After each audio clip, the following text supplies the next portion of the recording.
Hey everybody, thanks for tuning into my videos. Today I'm going to be talking about free will and biology. Now, this is a subject that has kind of been a curse to me for a long time. It's kind of been a curse because my whole probably last 3 years of my life I've been plagued by this idea that we don't have free will, and I'll explain why. But it's like, it almost completely invalidates everything we do in my eyes, and there's certain ways to look at it to maybe not feel that way, but the truth is, we don't have free will. Free will and biology are much closely knitted than most think. You cannot have one without the other. Every single action you do, whether it's your favorite hobby or going to work, are a result of biology.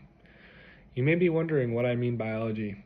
Well, in this context, it means your adaptive/evolutionary instincts and behaviors. The push to survive and reproduce.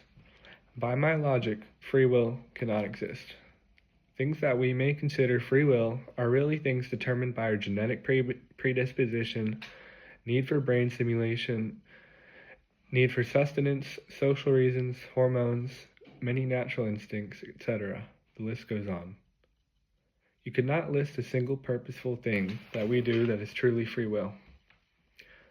A research study from UNSW using magnetic resonance imaging discovered that we might subconsciously make decisions as far back as 11 seconds before we consciously make the decision by finding, and I quote, executive areas in the prefrontal cortex would trigger selection processes leading to future choices,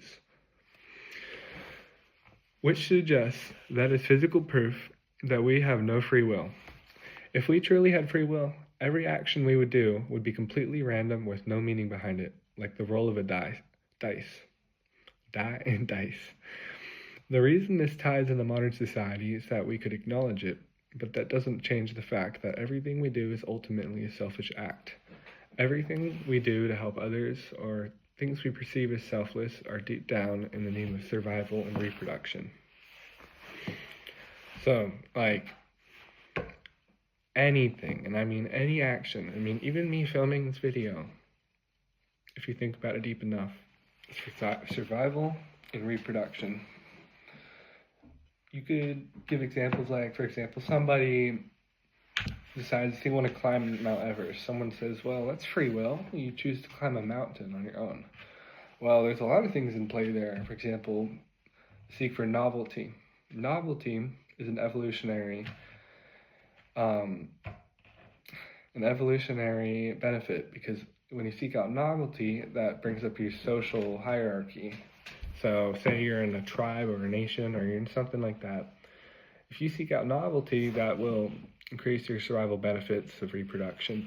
So that really helps you. There's also the need for brain stimulation. When you climb a mountain, that's extremely stimulating to your brain. That is something that is that's an experience of your life. So of course someone's going to seek out that stimulation.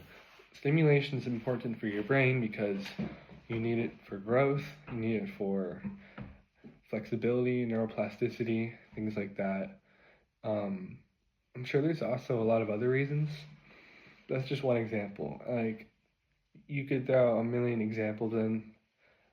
The truth of the matter is that we don't have free will, and this is a pretty short video, but I'm just trying to get in all my beginning ideas so that if somebody watches through my videos, you could kind of understand where I'm coming from with a lot of my thoughts. So I'm going to end this video. I'm going to start a new one on a different topic.